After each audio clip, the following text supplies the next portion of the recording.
Namaskar and pranam to all of you. Again, I am coming back to my channel, Asit Government Tool Guru. Let's compete. Today, I bring Super 15 MCQ 1 on fundamental rules. So, 15 MCQs with explanation. आपको मालूम है कि जो rules है, rules में fundamental rules actually बहुत difficult है. So, for that reason, I think that I will bring some series of MCQs with explanation so that you can get benefit and all the questions I framed with a latest pattern. What type of questions are coming nowadays? Definitely session would be interesting one and you can get complete information. Very exciting 15 MCQs with explanation. So my friends, please subscribe my channel, share my channel and like my channel so that you can get notification for my upcoming videos. Please subscribe my channel. Definitely it means my channel videos would be very much helpful for you for different type of central and state government exams and my videos related to the administration and finance. So I think that definitely my videos are unique one and in what way actually I am preparing, definitely it would be useful for you for different central government and state government exams. So you see my contact WhatsApp number, it is 8327782034. You can join my Telegram channel also, link is there, t.me/BAPI2034. So that you can get notification for my upcoming videos.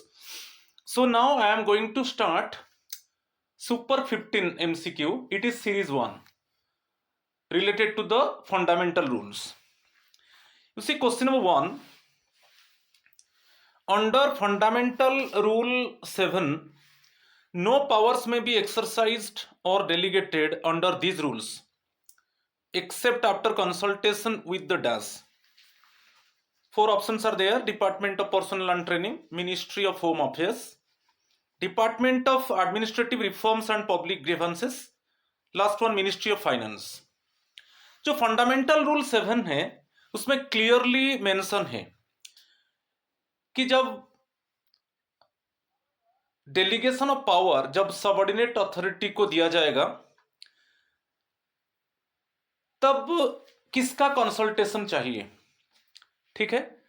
When the delegation power given to the subordinate authorities, then before delegation of power, it means जो 4 options है आप देख लीजिए, which approval is required. Okay. So इसमें जो 4 options है, ministry of finance is the answer. So when delegation of power given to the subordinate authorities, then prior of that, preceding of that, Ministry of Finance approval is required. It means consult with the Ministry of Finance is mandatory one, it is compulsory one, right? तो आप fundamental rule 7 देखिए, इसके ऊपर बहुत बार question आया है, right? Option D is the correct answer. Question number 2. Dash granted to meet personal expenditure necessitated by special circumstances in which duty is performed. 4 options: dearness allowance, compensatory allowance, sumptuary allowance, special allowance. 4 options given. आप देखिए, granted to meet personal expenditure by special circumstances.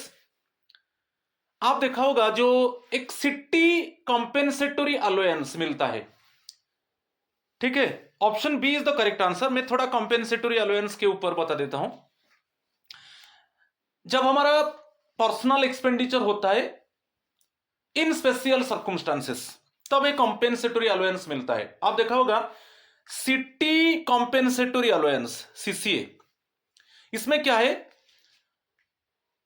City में standard of living जो है, cost of living थोड़ा high होता है, तो उसको कवर अप करने के लिए कॉम्पेंसेटरी अलाउंस दिया जाता है. ठीक है. कॉम्पेंसेटरी अलाउंस बेसिकली आप देखा होगा ट्रैवलिंग अलाउंस, ये भी एक कॉम्पेंसेटरी अलाउंस है, क्योंकि ट्रैवलिंग अलाउंस में आपका पर्सनल एक्सपेंडिचर होता है. ठीक है, आप टूर, ड्यूटी टूर में जब जाते हो तब आपको जो टू एंड फ्रो जर्नी होता है उसमें आपको पर्सनल एक्सपेंडिचर करना पड़ता है। ठीक है, तो जब कोई टूर में जा रहे हो, कब कोई ट्रेनिंग में जा रहे हो, तब आप जो पर्सनल एक्सपेंडिचर कर रहे हो वही ट्रैवलिंग अलाउंस आपको मिलता है उस पर्सनल एक्सपेंडिचर को मीट करने के लिए। तो ये है कॉम्पेंसेटरी अलाउंस। एक सिटी कॉम्पेंसेटरी अलाउंस भी मिलता है, क्योंकि सिटी कॉम्पेंसेटरी अलाउंस एक मंथली मिलता है। बेसिकली जो कॉस्टली सिटी है उसको कवर अप करने के लिए, जो स्टैंडर्ड ऑफ लिविंग थोड़ा कॉस्टली होता है उसको कवर अप करने के लिए सिटी कॉम्पेंसेटरी अलाउंस मिलता है। आप देख लीजिए, ये जो है फंडामेंटल रूल 9 देख लीजिए, उसका सबसेक्शन 5 में क्लियरली मेंशन है, राइट। तो इसका जो आंसर है कॉम्पेंसेटरी अलाउंस है। आपको दो चीज इसमें ध्यान देना है, एक है personal expenditure in special circumstances, उसको मीट करने के लिए कॉम्पेंसेटरी अलाउंस दिया जाता है। तो ये फंडामेंटल रूल सबसेक्शन 5 में क्लियरली मेंशन है, उसका एक्सप्लेनेशन देख लीजिए।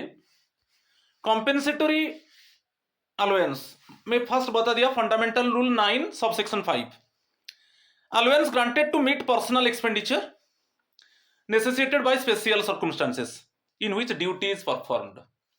ठीक है, इसमें ट्रैवलिंग अलाउंस आता है। जैसे आप सपोज आप कोई टूर में जा रहे हो कि ट्रेनिंग में जा रहे हो, इसमें जो जर्नी पीरियड होता है उसमें आपको ट्रैवलिंग अलाउंस मिलता है, जो टूर ट्रेनिंग में आप जो पर्सनल एक्सपेंडिचर कर रहे हो।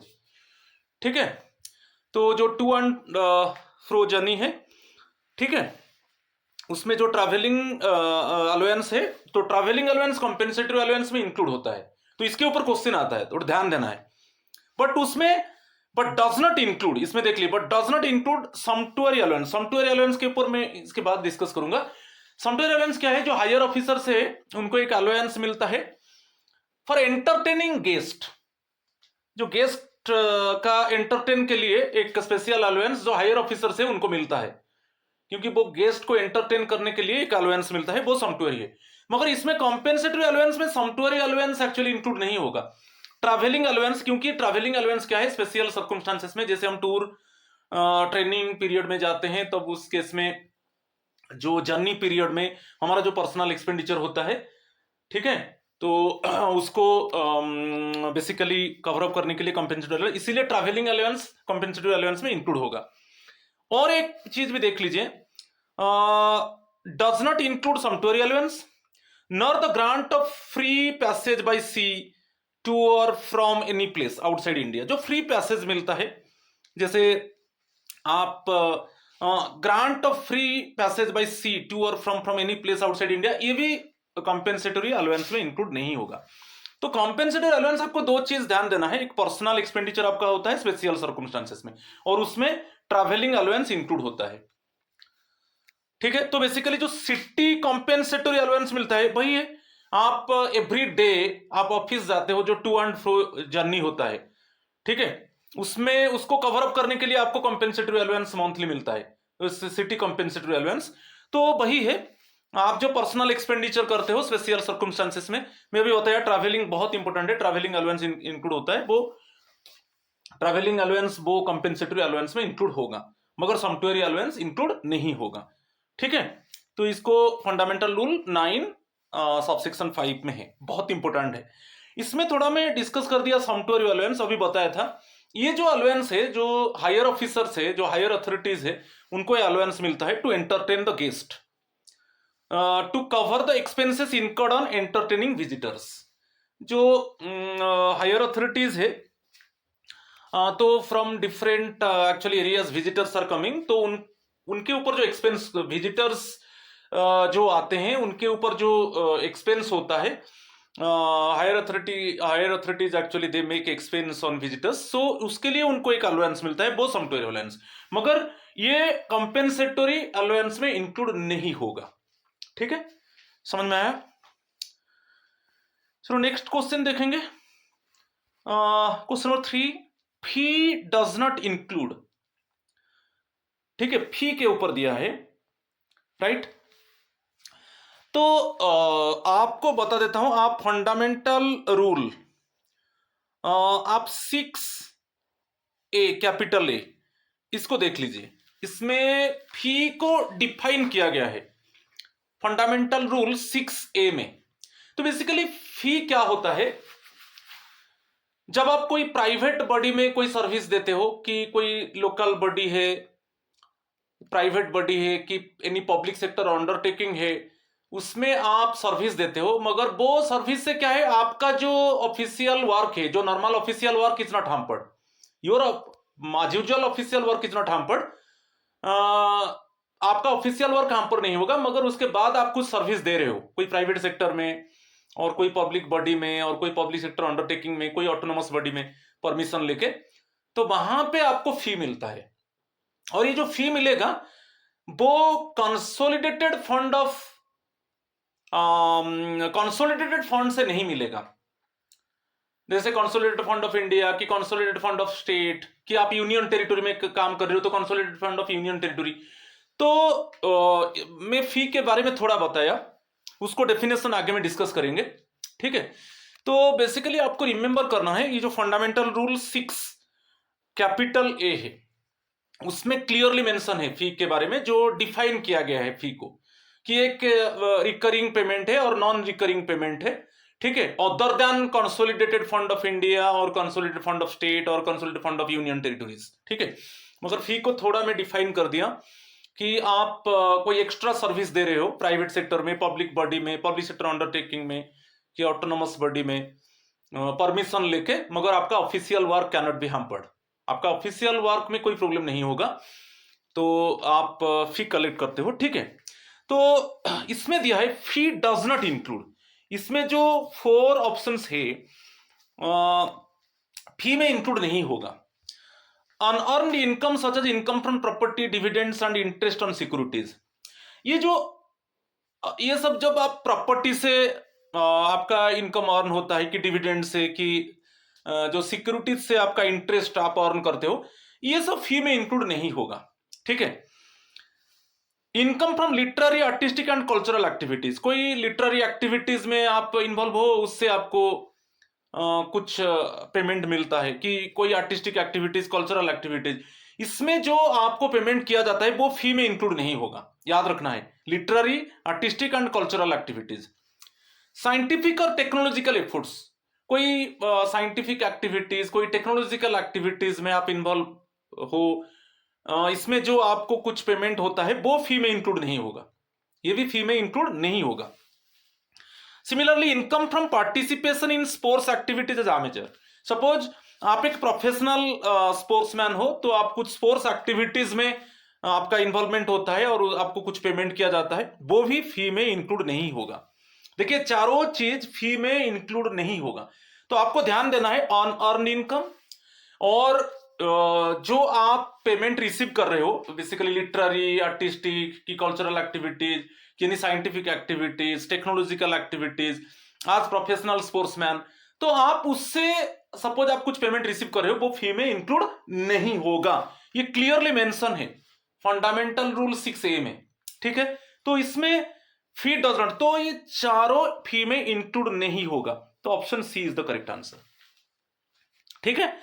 तो देख लीजिए यहां पर मैं डिफाइन कर दिया, तो फी का डेफिनेशन अभी मैं बताया था, जो फी का डेफिनेशन है वो फंडामेंटल रूल 9, हाँ इसमें थोड़ा देखिए, fundamental rule 9 6A, only 6A नहीं है, फंडामेंटल रूल, आप प्रीवियस में मैं थोड़ा गलत बताया, फंडामेंटल रूल 9 उसका जो सबसेक्शन 6A में देखिए वो फी के ऊपर डिफाइन किया गया है। तो फी क्या है, एक रिकरिंग पेमेंट है कि non recurring payment received other than consolidated fund, ठीक है।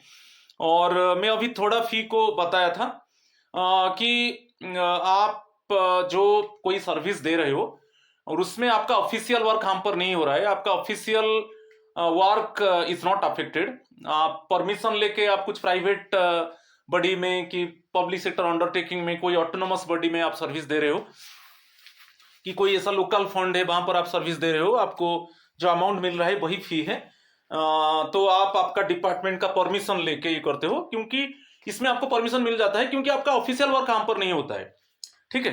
तो मगर डज नॉट इंक्लूड आप दे दिया, देखिए अभी मैं बताया था ऑन अर्न इनकम, और बाकी जो आप पेमेंट रिसीव कर रहे हो जैसे लिटरेरी है, activities, cultural, artistic, scientific, technological, कि आप एक प्रोफेशनल, आज प्रोफेशनल स्पोर्ट्समैन, तो आप जो अमाउंट रिसीव कर रहे हो वो फी में इंक्लूड नहीं होगा। तो ये जो रूल याद रखिए, रूल बहुत इंपॉर्टेंट है, रूल के ऊपर भी क्वेश्चन आता है। तो ये basically fundamental rule 9 okay subsection 6A में डिफाइन किया गया है, ठीक है। तो बाकी यहां पर और एक देख लीजिए, फंडामेंटल रूल 46 ए भी उसको डिफाइन किया गया, दिया है फीस को, वहां पर तो डेफिनेशन था, यहां पर क्लियरली मेंशन है कि जो फीस को आप कब कलेक्ट करोगे। मैं अभी बताया था, government servant may be permitted, this can be done without detriment to his official duties and responsibilities, to perform a specified service or series of services for a private person or body, or for a public body, including a body administering a local fund, and to receive a remuneration therefore, if the service be material, non recurring or recurring fee। तो आपको बताया था, इसमें clearly mention कर दिया।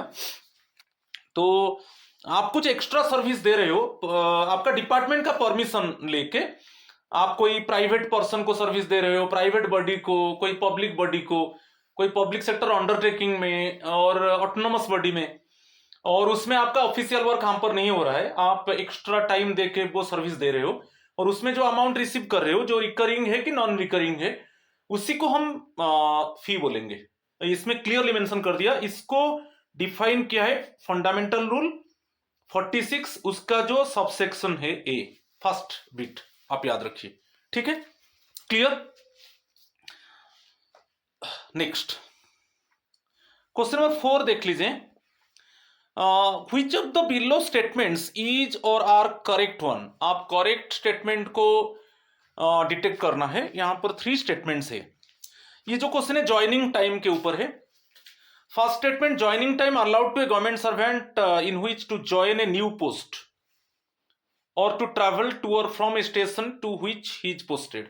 तो देखिए आपको कोई न्यू पोस्ट मिल गया, तो आपका जो प्रीवियस पोस्ट से आप रिलीव हो गए, अभी जाकर आप न्यू पोस्ट में ज्वाइन करोगे, टेक्निकल रेजिग्नेशन देकर, जो पोस्ट में आप थे आप टेक्निकल रेजिग्नेशन दे दिया, अभी जाकर आप न्यू पोस्ट में ज्वाइन करोगे, तो वहां पर आपको ज्वाइनिंग टाइम मिलेगा, ठीक है। वो ट्रांजिट टाइम नहीं होगा, वो ज्वाइनिंग टाइम होगा, ठीक है, ये करेक्ट है। Second one, joining time is granted to a government servant when transferred to the control of another government or organisation in public interest.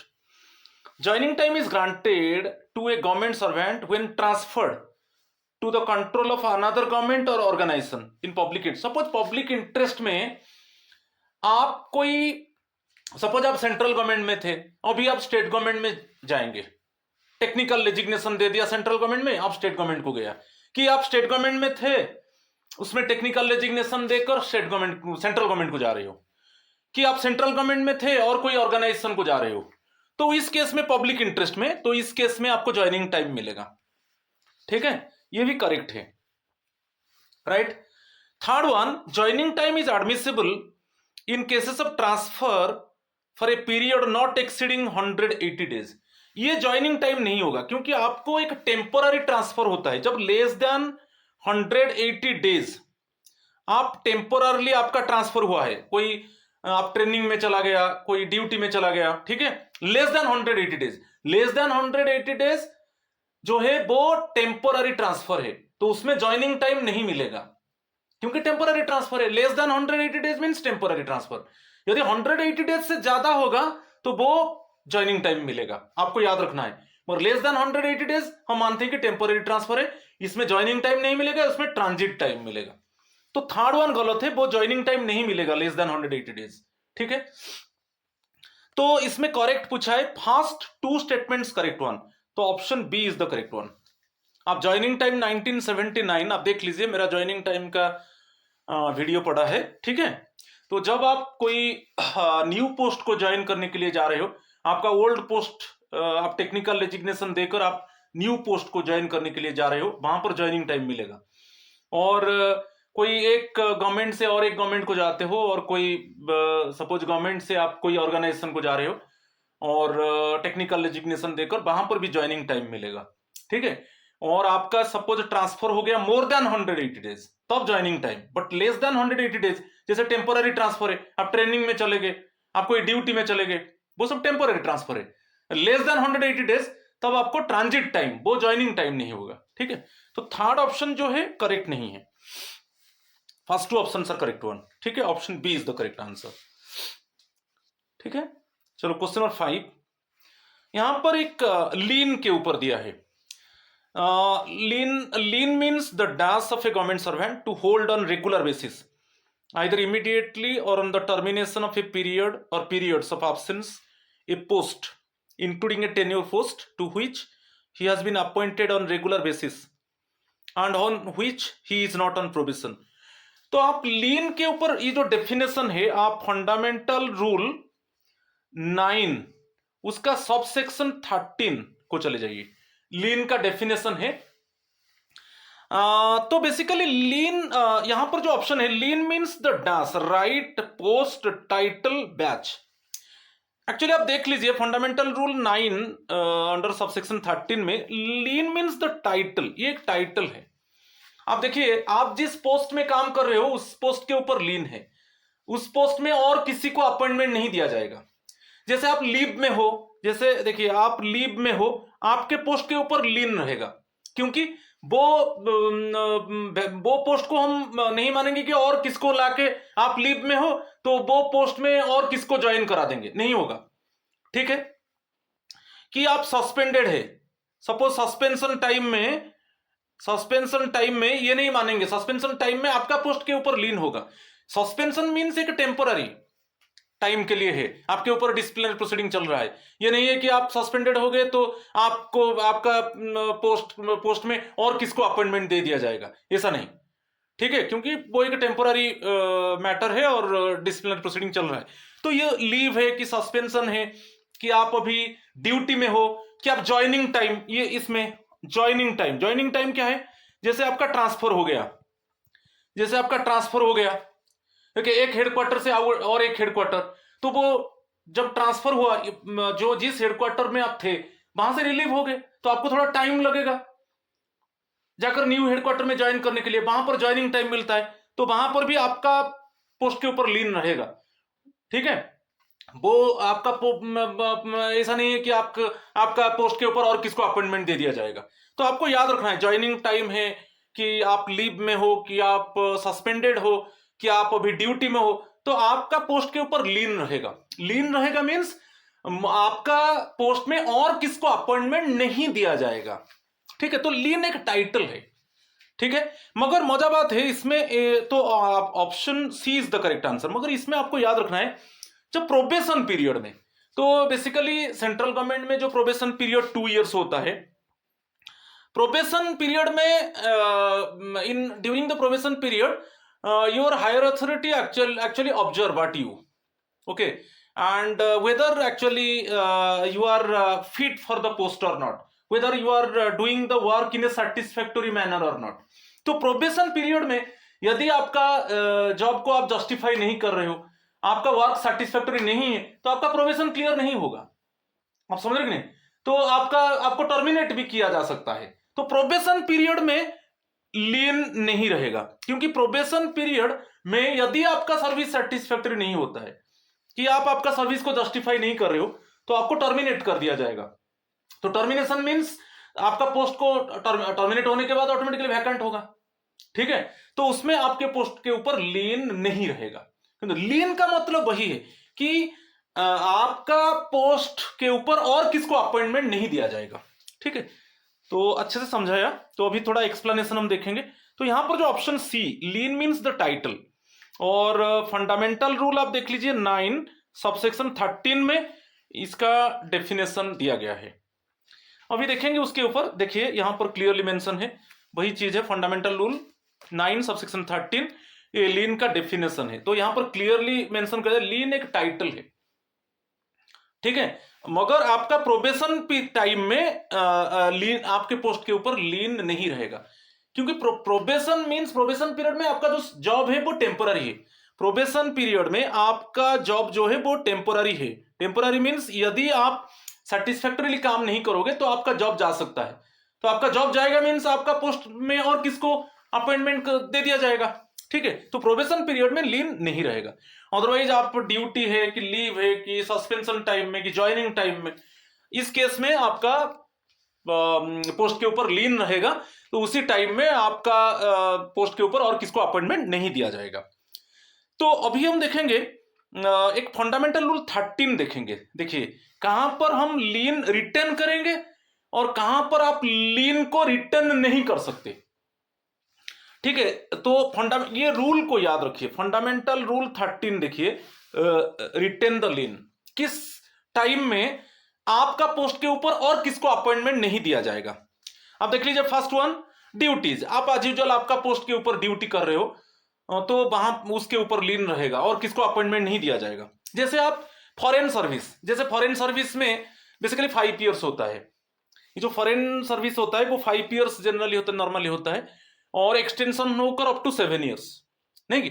तो फॉरेन सर्विस में जब आप चले गए कि डेपुटेशन में चले गए कि आपका टेम्पोररी थोड़ा ट्रांसफर हो गया कि ऑफिशिएटिंग। ऑफिशिएटिंग क्या है, सपोज एक पोस्ट वैकेंट था, वहां पे आपको एक एडिशनल रिस्पॉन्सिबिलिटी दे दिया गया, ऑफिशिएटिंग इन अनदर पोस्ट।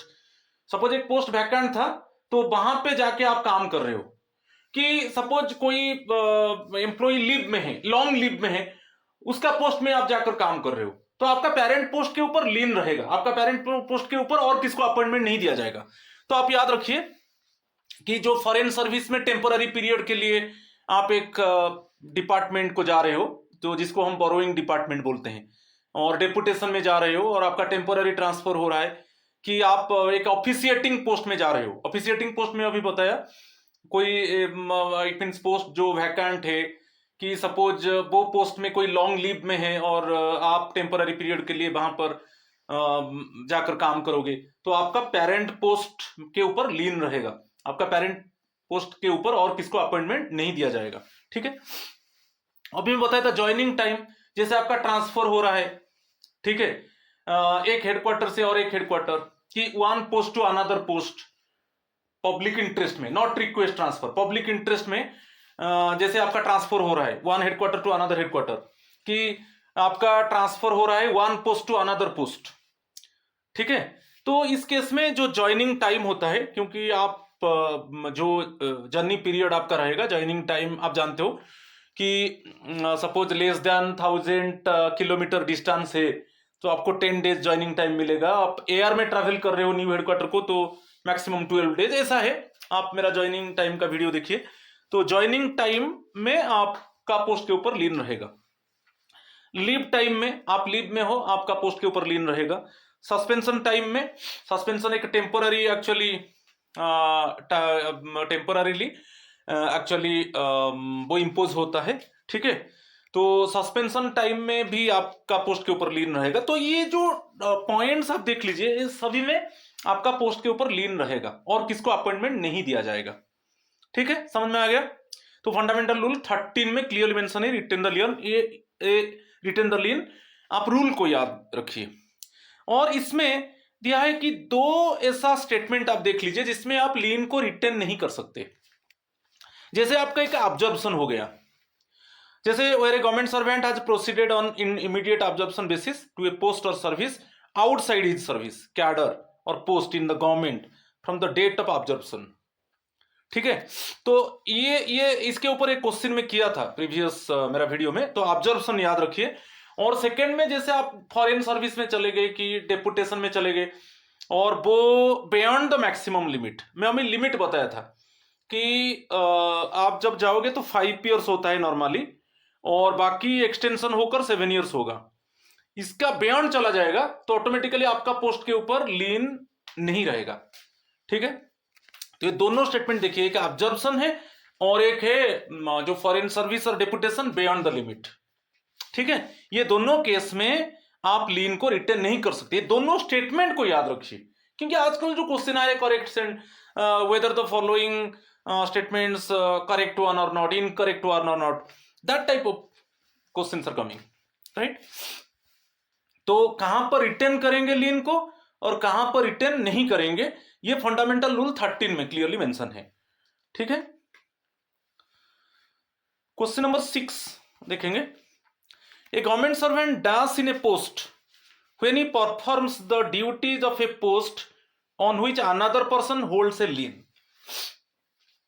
तो उसमें 4 ऑप्शन है, ऑफिशिएट्स, प्रमोट्स, सुपरन्यूमररी, सुपरसिलियस। तो उसमें आप देख लीजिए option A is the correct answer, officiate है। क्योंकि सपोज वन गवर्नमेंट सर्वेंट वो लॉन्ग लीव में है, वन गवर्नमेंट सर्वेंट वो लॉन्ग लीव में है और इसमें आपको एक एडिशनल रिस्पॉन्सिबिलिटी दे दिया गया। आप आपका पेरेंट पोस्ट में हो और वन गवर्नमेंट सर्वेंट वो लॉन्ग लीव में है और उसका पोस्ट में जाकर आप काम कर रहे हो, तो वो एक ऑफिशिएटिंग पोस्ट होगा।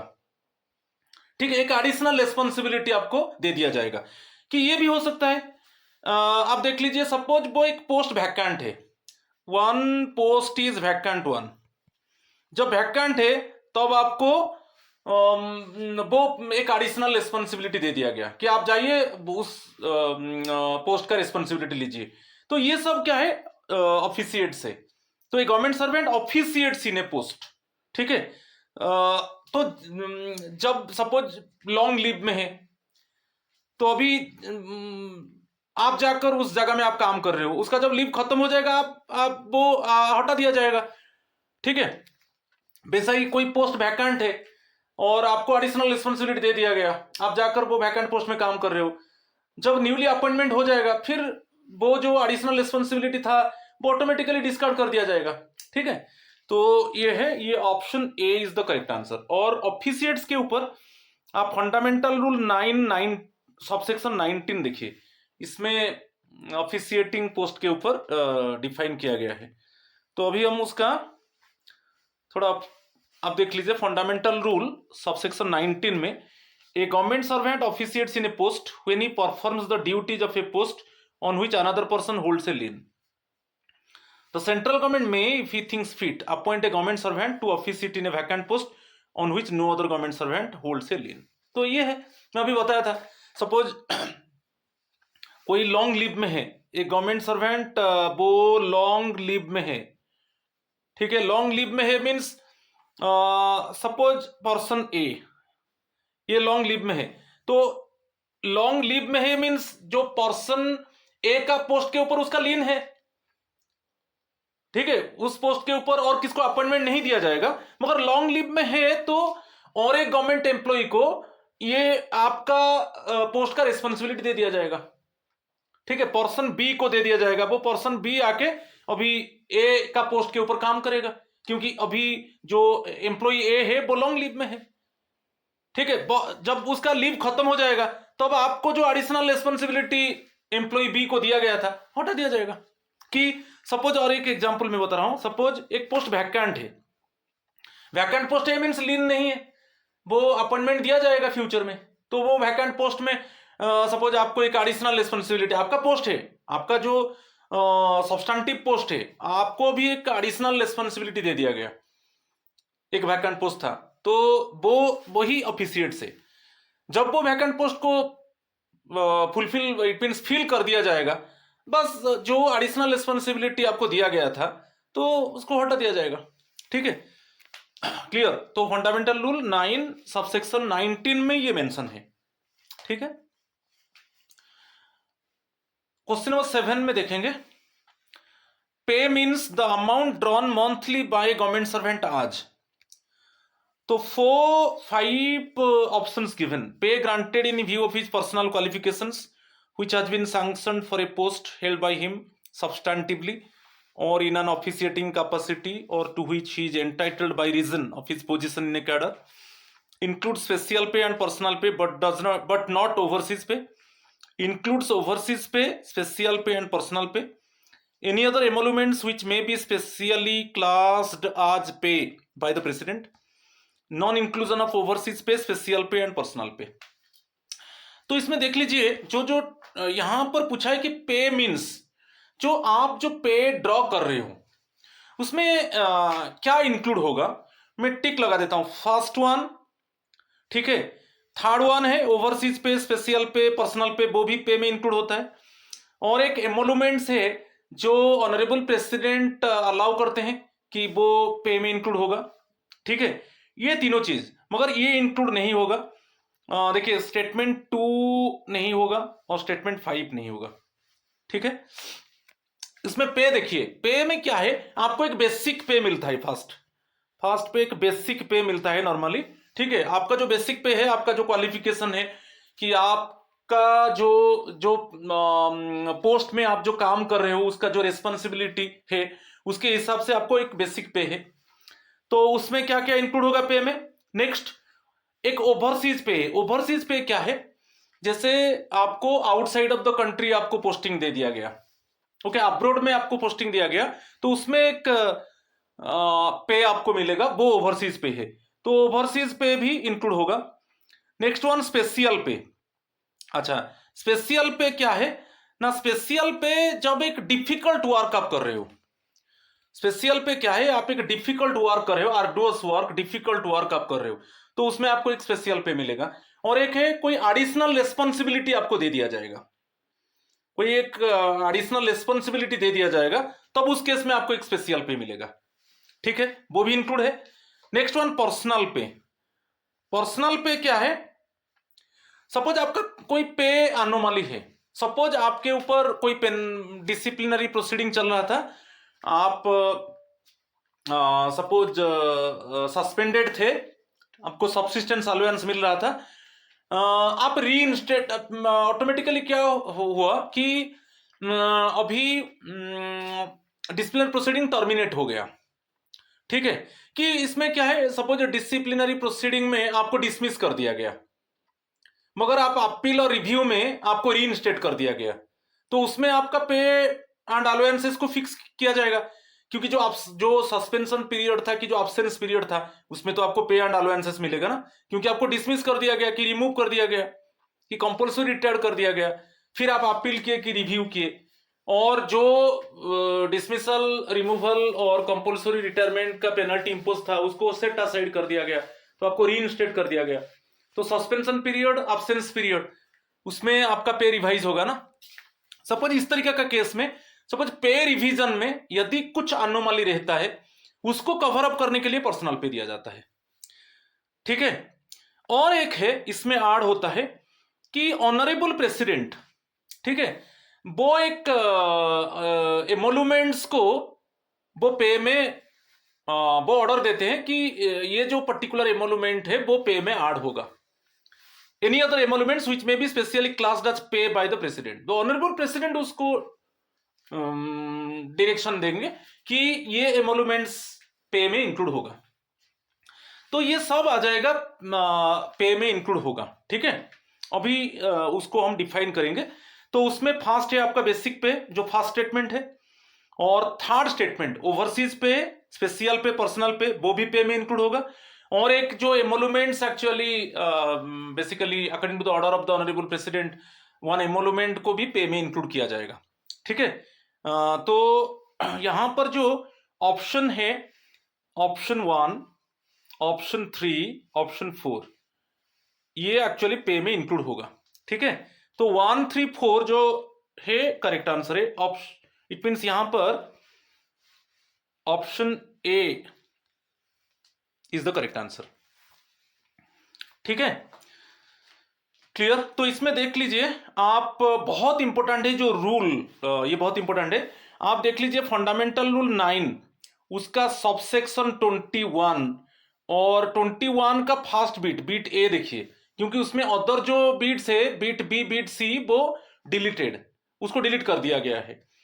तो 9 सबसेक्शन 21 उसका फर्स्ट बीट देखिए, और इसमें फर्स्ट आई में बेसिक पे के ऊपर है, ओनली बेसिक पे, इसमें स्पेशल पे, ये इंक्लूड स्पेशल पे कि पर्सनल पे कि ओवरसीज पे, ये इंक्लूड नहीं होगा। जो आपका क्वालिफिकेशन के हिसाब से आपको पोस्ट मिला है, आप वो पोस्ट को जस्टिफाई कर रहे हो, तो उसके लिए क्या है, आपको जो बेसिक पे मिलेगा, ठीक है, वो आ जाता है बीट आई में। और सेकेंड में डबल आई में देखिए, ओवरसीज पे, स्पेशल पे, पर्सनल पे, ये भी पे में इंक्लूड होगा। ये कहां पर दिया है ना, 9 fundamental rule 9 subsection 21 beat A का सेकेंड स्टेटमेंट डबल आई, तो तीनों पे इंक्लूड होगा। Overseas, special, personal. ओवरसीज में बताया यदि आपका अब्रॉड में पोस्टिंग होता है वहां पर आपको एक एडिशनल पे मिलता है, वही ओवरसीज पे है।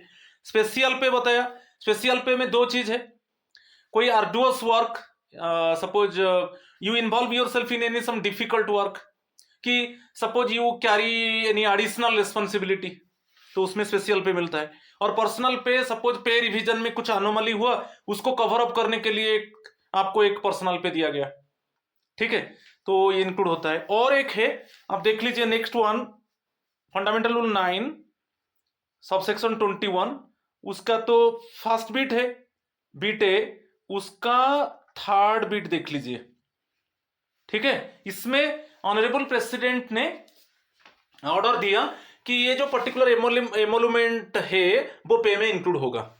Any other emoluments which may be specially classed as pay by the president. तो ये तीनों को ऐड करना है आपको, बेसिकली पे में इंक्लूड होता है। तो जो फंडामेंटल रूल 9 अंडर सेक्शन 20 जो सबसेक्शन 21 देखिए, और 21 का फर्स्ट बीट देखिए, other two bits already delete कर दिया गया है। उसका इसका 3 बीट है, आई, डबल आई, ट्रिपल आई, ठीक है। तो आई में ओनली बेसिक पे आ जाता है, डबल आई में आपका ओवरसीज पे, पर्सनल पे, स्पेशल पे इंक्लूड होता है, और ट्रिपल आई में जो ऑनरेबल प्रेसिडेंट ने डिक्लेयर किया कि एमोलुमेंट को पे में इंक्लूड किया जाएगा, ठीक है। ये बहुत इंपॉर्टेंट था, क्लियर। अभी थोड़ा उसमें, अच्छा क्वेश्चन नंबर 8 देखेंगे। क्वेश्चन नंबर 8 अभी स्पेशल पे के ऊपर है। Special pay is an addition of the nature of pay to the emoluments of a post or a government servant granted in consideration of। Special पे के ऊपर आप देख लीजिए फंडामेंटल रूल 9 देख लीजिए, और उसका जो सबसेक्शन 25 देखिए।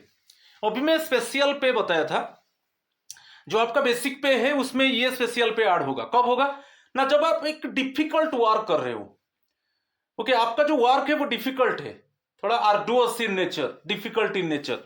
और क्या है, सपोज आपको कुछ एडिशनल वर्क दे दिया गया, एडिशनल रिस्पॉन्सिबिलिटी दे दिया गया, तो ये दोनों केस में आइदर आप एक डिफिकल्ट वर्क में इन्वॉल्व हो, और आप कुछ एडिशनल वर्क कर रहे हो, कुछ एडिशनल रिस्पॉन्सिबिलिटी आपके ऊपर इंपोज कर दिया गया है, तो उस केस में स्पेशल पे मिलता है। तो आप फंडामेंटल रूल 9 सबसेक्शन 25 देखिए, due to overtime work के लिए स्पेशल पे नहीं मिलता है, due to the specially arduous nature of the duties. मैं अभी बताया कोई डिफिकल्ट नेचर ऑफ ड्यूटीज है उसमें आपको स्पेशल पे मिलेगा। ओवरबर्डन वर्क ऐसा नहीं है, ओवरबर्डन वर्क के लिए स्पेशल पे नहीं मिलता है, due to specific addition to the work or responsibility. कुछ एडिशनल वर्क, कुछ एडिशनल रिस्पॉन्सिबिलिटी आप बियर कर रहे हो, तो उसमें आपको स्पेशल पे मिलेगा। तो ये दोनों केस में 2-4 ऑप्शन डी। तो आप फंडामेंटल रूल 9 उसका जो सबसेक्शन 25 में देख लीजिए क्लियरली, ये दोनों केस में, उसको भी मैं यहां पर एक्सप्लेन कर दिया। देखिए फंडामेंटल रूल 9 सबसेक्शन 25 स्पेशल पे के ऊपर है। तो स्पेशल पे क्या है, आपका एक बेसिक पे है, उसमें ये स्पेशल पे को ऐड कर दिया जाएगा। तो इसमें जब आप कोई arduous difficult nature of work कर रहे हो, ड्यूटीज कर रहे हो, और एक है कोई एडिशनल रिस्पॉन्सिबिलिटी आप कैरी किया है, suppose you carry some additional responsibility or you bear some additional work, in this case actually special pay granted by the government, ठीक है, ठीक है। और ये रूल को याद रखिए, फंडामेंटल रूल 9 सबसेक्शन 25, राइट। चलो next one, question number 9, under which fundamental rule pay includes any other emoluments which may be specially classed as pay by the president। अभी मैं बताया था जो पे में, ठीक है, जो पे का डेफिनेशन है उसमें फंडामेंटल रूल 9 सबसेक्शन 21 है, और सबसेक्शन 21 में एक्चुअली 3 बीट्स था, मगर बीट बी बीट सी को डिलीट कर दिया गया है, तो उसमें इसमें 3 बीट्स है, bit I, bit double I, bit triple I. अच्छा आई में क्या है, ये ओनली बेसिक पे है।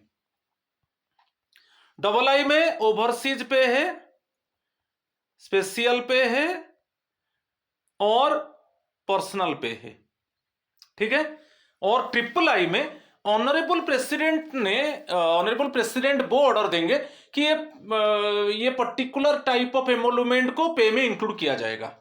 तो वही पूछा है कि pay includes any other emoluments which may be specially classed as pay by the president. तो ये option D is the correct answer. तो बेसिकली पे को तो डिफाइन किया गया है फंडामेंटल रूल 9 सबसेक्शन 21 में, 9 सबसेक्शन 21 में, और इसमें 3 बिट्स था ए बी सी, मगर बी सी को डिलीट कर दिया गया है तो ए आ गया, फर्स्ट बिट ओनली है। और इसका थर्ड स्टेटमेंट आप देख लीजिए, इसका थर्ड स्टेटमेंट देख लीजिए, इसमें क्लियरली मेंशन है, ठीक है। ऑनरेबल प्रेसिडेंट ने वो डायरेक्शन देंगे कि ये जो स्पेशल केस में ये एमोलुमेंट को पे में इंक्लूड किया जाएगा, ठीक है। तो option D is the correct answer. Question number 10 में चलेंगे।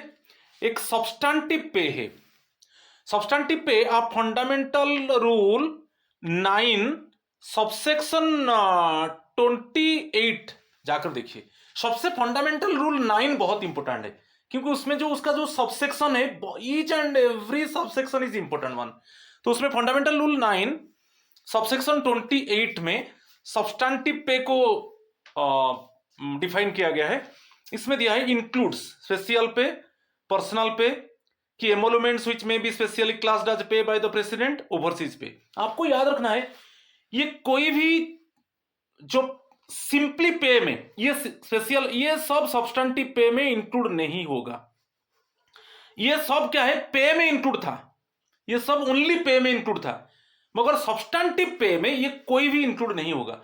सब्सटेंटिव पे मींस ओनली बेसिक पे, ठीक है। सब्सटेंटिव पे मींस ओनली बेसिक पे, ठीक है। समझ में आ रहा है कि नहीं? तो ये स्पेशल पे, पर्सनल पे कि जो ऑनरेबल प्रेसिडेंट सपोज डायरेक्शन देते हैं कि ये पर्टिकुलर एमोलुमेंट को पे में इंक्लूड किया जाएगा कि ओवरसीज पे, ये कुछ इंक्लूड नहीं होगा, ठीक है। तो सब्सटेंटिव पे मींस ओनली बेसिक पे। तो उसमें से वो पूछा है सब्सटेंटिव पे इंक्लूड्स, इसमें नॉन, कोई भी इंक्लूड नहीं होगा, ठीक है। ये सब पे में इंक्लूड होगा मगर सब्सटेंटिव पे में इंक्लूड नहीं होगा। और ये जो पे का एक पार्ट है सब्सटेंटिव पे, सब्सटेंटिव पे is the part of the pay, क्योंकि पे में बहुत कुछ चीज आ जाता है। पे में सब्सटेंटिव पे आएगा जो बेसिक पे आएगा, प्लस स्पेशल पे, पर्सनल पे कि आपका ओवरसीज पे कि ऑनरेबल प्रेसिडेंट बोर्ड डायरेक्शन देंगे कि ये स्पेशल एमोलुमेंट पे में इंक्लूड होगा, ठीक है। तो सब्सटेंटिव पे इज द पार्ट ऑफ पे। तो सब्सटेंटिव पे मींस ओनली बेसिक पे। उसको भी यहां पर मैं डिफाइन कर दिया, आपको बताया था fundamental rule 9 subsection 28, the pay other than special पे, पर्सनल पे और एमोलुमेंट्स क्लास डज पे बाय द प्रेसिडेंट, जो पे में इंक्लूड होता है, ये सब पे में इंक्लूड होता है। स्पेशल, पर्सनल, ये सब चीज क्या है, पे में इंक्लूड होगा, मगर सब्सटेंटिव पे में इंक्लूड नहीं होगा। तो सब्सटेंटिव पे मींस आपको याद रखिए ओनली बेसिक पे, ओनली बेसिक पे। कोई स्पेशल पे, पर्सनल पे, ओवरसीज पे और जो ऑनरेबल प्रेसिडेंट जो डिक्लेयर करेंगे कि ये पर्टिकुलर एमोलुमेंट को पे में इंक्लूड किया जाएगा, ये कुछ इंक्लूड नहीं होगा, ओनली बेसिक पे, ठीक है। अब देख लीजिए क्वेश्चन नंबर 11, डैश पे which rises by periodical increments from a minimum to a maximum, it includes the class of pay is known as suppose progressive। ये जो दिया है आप देख लीजिए, आपका एवरी ईयर आपको इंक्रीमेंट मिलता है। आप देखिए पे लेवल, सपोज आप पे लेवल, आप सपोज पे लेवल 12 को जाइए, पे लेवल 12 को जाइए, इसमें जो मिनिमम पे है, मिनिमम पे है 78,800 और ये इंक्रीमेंट होता जाएगा, इसका सेल बढ़ता जाएगा, नहीं कि ये जो आपका पे लेवल 12 है मिनिमम यही है, और फिर मैक्सिमम होगा इसमें सेल, सपोज आप सेल में देखिए सेल 1 की सेल 2 ऐसे बढ़ता जाएगा, ठीक है। आपको एवरी ईयर इंक्रीमेंट मिलता जाएगा, बढ़ता जाएगा। तो इसको हम टाइम स्केल पे बोलते हैं, मिनिमम टू मैक्सिमम एक टाइम स्केल पे है। आप एवरी देख लीजिए, आप पे लेवल 8 देखिए, उसका एक मिनिमम पे है और लास्ट को एक मैक्सिमम है, ठीक है। तो इसको हम टाइम स्केल पे बोलेंगे। ठीक है, वो प्रोग्रेसिव होता है, एवरी ईयर आपको इंक्रीमेंट मिलता है, ठीक है, 3% इंक्रीमेंट है। तो ये टाइम स्केल पे है। आप देख लीजिए फंडामेंटल रूल 31, उसका जो फास्ट बिट देखिए, बिट ए को देखिए, इसमें क्लियरली है ये टाइम स्केल पे है। आप कोई पे लेवल को जाइए, उसमें एक मिनिमम पे होगा और मैक्सिमम होगा, है कि नहीं। पे मैट्रिक्स जाकर आप देख लीजिए कि सपोज आपका लेवल क्या है, लेवल 9 में सपोज आप हो, पे लेवल 9 में उसका एक मिनिमम पे होगा और मैक्सिमम होगा, ठीक है। तो bit C is the answer. तो उसमें ये है टाइम स्केल पे। आप देख लीजिए फंडामेंटल रूल 9 सबसेक्शन 31 और उसका फास्ट बिट देखिए, ये टाइम स्केल पे। तो कोई भी पे लेवल में, जैसे आप पे लेवल 11 देखेंगे, सपोज पे लेवल 11, उसमें एक मिनिमम सेल होगा, सेल 1 सेल 2 ऐसे। तो इसमें मिनिमम होगा और ऐसे आ जाएगा एक मैक्सिमम लास्ट को होगा। आप देखिए पे मैट्रिक्स देखकर आप देखिए वो टाइम स्केल पे है, और इसको फंडामेंटल रूल 9 सबसेक्शन 31 उसका फास्ट बीट में डिफाइन किया गया है, ठीक है। चलो next one, transfer of a government servant on lower post. कब आपको लोअर पोस्ट में ट्रांसफर कर दिया जाएगा? क्या एग्जांपल देता हूं, सपोज आप ट्रेंड ग्रेजुएट टीचर थे, आपका प्रमोशन हो गया, अभी पीजीटी को, पोस्ट ग्रेजुएट टीचर को आपका प्रमोशन हो गया, ठीक है। तो इस केस में क्या होगा, सपोज आप पीजीटी में पोस्ट को जस्टिफाई नहीं कर पा रहे हो, आप इनएफिशिएंट हो, पीजीटी पोस्ट को आप जस्टिफाई नहीं कर रहे हो, आपको जो पोस्ट ग्रेजुएट टीचर जो सब्जेक्ट आप पढ़ा रहे हो उसको ठीक से आप जस्टिफाई नहीं कर पा रहे हो, तो इस केस में इनएफिशिएंसी केस में आपको फिर टीजीटी को डिमोट कर दिया जाएगा, रिवर्ट कर दिया जाएगा। Second one, misbehaviour. Suppose misbehaviour, आप किसको मिसबिहेव किया और उसका विटनेस है और आपके ऊपर डिसिप्लिनरी प्रोसीडिंग चला, जैसे आपका प्रमोशन हुआ था टीजीटी से पीजीटी, आपके ऊपर डिसिप्लिनरी प्रोसीडिंग चला और पेनाल्टी लगा, मेजर पेनाल्टी में फिर आप लोअर पोस्ट को रिवर्ट हो जाओगे। और एक है आप खुद रिक्वेस्ट कर रहे हो, जैसे आपका तो प्रमोशन हो गया मगर आप अभी रिक्वेस्ट कर रहे हो कि ये जो प्रेजेंट पोस्ट है, जो हायर पोस्ट है, मैं काम नहीं कर सकता, तो मुझे फिर वो लोअर पोस्ट में रिवर्ट कर दिया जाए। तो ये तीनों केस में आपको लोअर पोस्ट को रिवर्ट कर दिया जाएगा, ठीक है। तो option C is the correct answer, ठीक है। Inefficiency, misbehaviour or on account of his written request. आप एक देखिए, ये बहुत बार क्वेश्चन आया है, फंडामेंटल रूल 15 उसका फास्ट बीट, बीट ए देखिए, फंडामेंटल रूल 15 फास्ट बीट में क्लियरली मेंशन है कि ऑनरेबल प्रेसिडेंट वो आपको ट्रांसफर कर सकते हैं एक पोस्ट से अनदर पोस्ट को, मगर इसको छोड़ दीजिए। ये केस में जैसे आप इनएफिशिएंट है, जिस पोस्ट, जो पोस्ट में आप काम कर रहे हो, जिससे आपका प्रमोशन हो गया मगर हायर पोस्ट में आप उसको जस्टिफाई नहीं कर पा रहे हो, आप हायर पोस्ट में सपोज एफिशिएंटली काम नहीं कर पा रहे हो, तो आपको फिर जो लोअर पोस्ट से आपका प्रमोशन हुआ था वो लोअर पोस्ट को आपको रिवर्ट कर दिया जाएगा।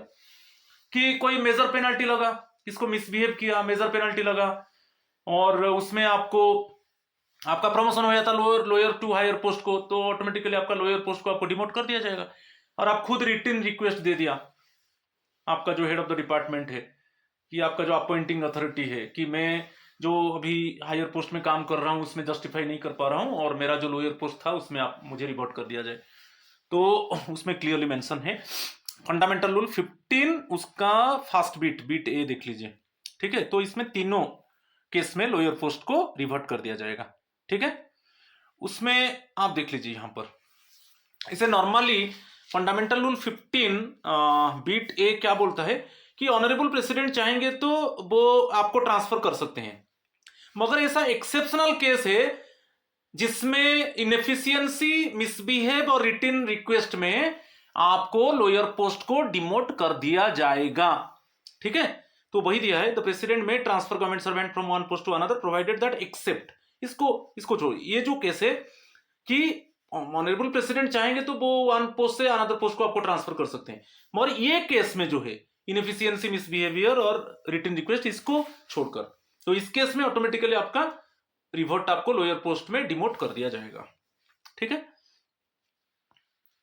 क्वेश्चन नंबर 13 देखेंगे, under which fundamental rule a government servant may be required to subscribe to a provident fund, a family pension fund or other similar fund as the president may by order prescribe. जैसे आपका suppose provident fund है, जैसे आपका contributory CPF contributory provident fund है ना, आपका NPS है, ठीक है। तो आइदर सीपीएफ और एनपीएस अभी है कि अभी वो भी था, जैसे 2000 जनवरी 1 2004 के पहले सीपीएफ था, नहीं तो जीपीएफ था, जीपीएफ जो old pension, okay, contributory provident fund नहीं तो जनरल प्रोविडेंट फंड।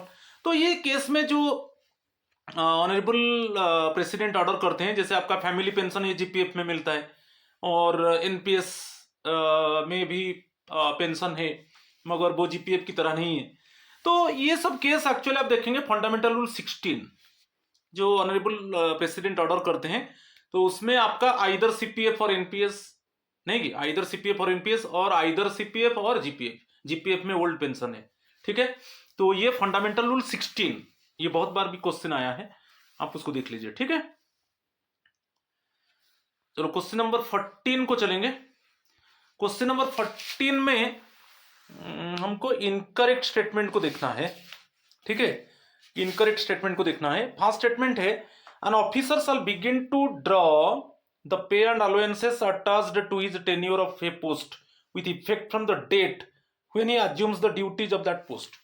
तो आपका जो इनिशियल पोस्टिंग होगा, सपोज आप अभी जनवरी 1 2025 में पोस्ट में न्यू अपॉइंटमेंट आपका हो गया, तो ये जो जनवरी 1 2025 में आपका न्यू अपॉइंटमेंट हुआ और इसमें आप ज्वाइन कर लिए, ठीक है, आप न्यूली रिक्रूट हो गए और आप ज्वाइन कर लिए जनवरी 1 2025 में, तो इसी डेट से आपका पे एंड अलाउंसेस लागू होगा, ठीक है। तो फर्स्ट स्टेटमेंट करेक्ट है।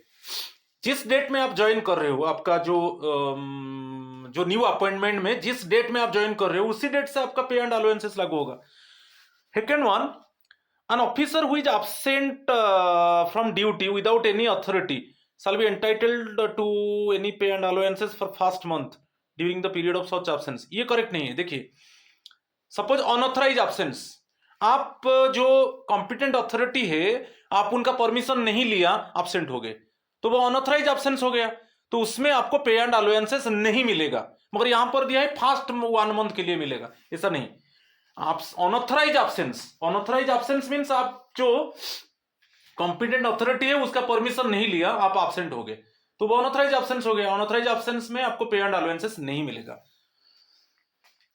थर्ड स्टेटमेंट दिया है the date from which a person recruited overseas shall commence to draw pay on first appointment shall be determined by the general or special orders of the authority by whom he is appointed. ये भी correct one. देखिए, आपको overseas में appointment मिला, first appointment मिला, first appointment जैसे abroad में, foreign country में, तो उसमें एक्चुअली जो ऑर्डर आपको जो कॉम्पिटेंट अथॉरिटी ऑर्डर दिया है वो ऑर्डर में मेंशन है कि कब से आपको पे एंड अलाउंसेस मिलेगा। याद रखिए, जब आपको ओवरसीज में फर्स्ट अपॉइंटमेंट मिला उसमें आपको जो ऑर्डर इशू किया था, जो कॉम्पिटेंट अथॉरिटी ने ऑर्डर इशू किया था, वो ऑर्डर में क्लियरली कॉम्पिटेंट अथॉरिटी ने मेंशन करेगा कि इसी डेट से आपका पे एंड अलाउंसेस लागू होगा। तो basically it is mainly depend upon the order of the competent authority who issue the order to you in case of first appointment in overseas. तो इसमें first and third statement actually ये यहां पर पूछा incorrect. Incorrect means only second statement, okay, only 2 option D, क्योंकि absence period में unauthorised absence, जब आप अनऑथराइजली एब्सेंस होते हो, कॉम्पिटेंट अथॉरिटी का परमिशन नहीं लिया एब्सेंट हो जाते हो, तो उसमें आपको पे एंड अलाउंसेस नहीं मिलेगा। मगर उसमें दिया है कि फर्स्ट 1 मंथ के लिए मिलेगा, ऐसा नहीं, पे एंड अलाउंसेस आपको अनऑथराइज एब्सेंस पीरियड में नहीं मिलेगा। तो ओनली जो स्टेटमेंट 2 है वो इनकरेक्ट है, option D is the correct answer. ये दे दिया, देखिए फंडामेंटल रूल 17 देखिए, एलिजिबल टू ड्रॉ पे एंड अलाउंसेस। अभी फर्स्ट वही बताया कि यदि जिस डेट में आपका न्यूली अपॉइंटमेंट हुआ और जिस डेट में आप ज्वाइन किए, आपका न्यू अपॉइंटमेंट हुआ, आप जिस डेट में ज्वाइन किए सपोज आप 1 जनवरी 2025 में आप ज्वाइन किए, ये न्यू अपॉइंटमेंट सपोज है, न्यू अपॉइंटमेंट, तो इसी डेट से आपको पे एंड अलाउंसेस मिलेगा 1 जनवरी से। सेकंड है, सेकंड इसमें जो है अनऑथराइज एब्सेंस, तो अनऑथराइज एब्सेंस पीरियड में आपको पे एंड अलाउंसेस नहीं मिलेगा, क्योंकि आप कॉम्पिटेंट अथॉरिटी का परमिशन नहीं लिया और एब्सेंट हो गए, उसमें पे एंड अलाउंसेस नहीं मिलेगा। ठीक है, और उसका सेकंड स्टेटमेंट है कि ओवरसीज का बात, तो जब आपका फर्स्ट अपॉइंटमेंट ओवरसीज में होता है फॉरेन कंट्री में, उसमें जो कॉम्पिटेंट अथॉरिटी आपको ऑर्डर इश्यू करता है, वो ऑर्डर में क्लियरली मेंशन होगा कि कौन सा डेट से आपको आपका पे एंड अलाउंसेस लागू होगा। ठीक है, तो ये दोनों का 17 सबसेक्शन 1 एंड 2 आपको देख लीजिए। ठीक है, तो जो सबसेक्शन 2 है वो ओवरसीज के ऊपर है। ठीक है, राइट। आज का लास्ट क्वेश्चन है, मैं बोला था ये सुपर 15 एमसीक्यू है, ये मेरा फास्ट जो सीरीज है, मैं ये एमसीक्यू 1 है, अभी बहुत फंडामेंटल रूल बहुत एक्चुअली डिफिकल्ट है, तो मैं सोचा कि इसमें एटलीस्ट हम सपोज सीरीज 10 तक ले जाएंगे तो अराउंड 150 क्वेश्चंस आ जाएगा, आपको डिफिकल्ट नहीं होगा, क्योंकि मैं जो एमसीक्यूज जो डिस्कस कर रहा हूँ ना, विथ एक्सप्लेनेशन कर रहा हूँ, तो उसमें आपको बहुत इन्फिनिट इंफॉर्मेशन, अनलिमिटेड इंफॉर्मेशन मिल रहा है। क्वेश्चन नंबर 15 में, under which fundamental rule it is mentioned that no government servant shall be granted leave of any kind for a continuous period exceeding 5 years। तो आप कोई भी लीव आपका greater than 5 years नहीं होगा, कोई भी लीव लो, मगर more than 5 years means automatically मान लिया जाएगा कि आप जॉब से रेजिग्नेशन दे दिया। यदि आपका कोई भी लीव आप मोर देन 5 years हो गया, ये मान लिया जाएगा कि आप जॉब से रेजिग्नेशन दे दिया। ठीक है, तो ये कौन सा फंडामेंटल रूल में एक्सप्लेन किया गया है, आप ये बहुत बार क्वेश्चन आया है, फंडामेंटल रूल 18 आप देख लीजिए, इसमें क्लियरली मेंशन है आप कोई भी लीव वो 5 years से ज्यादा नहीं होगा। ठीक है, तो इसका option A is the correct answer. So आज इतना ही है, ये मेरा एमसीक्यू 1 था।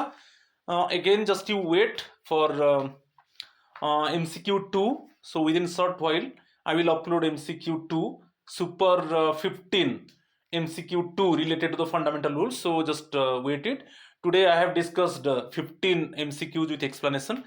So my friends, please subscribe my channel, share my channel, like my channel, so that you can get notification for my videos, and definitely always I try my best to give to you the actually best thing, so that easily you can crack the government exam.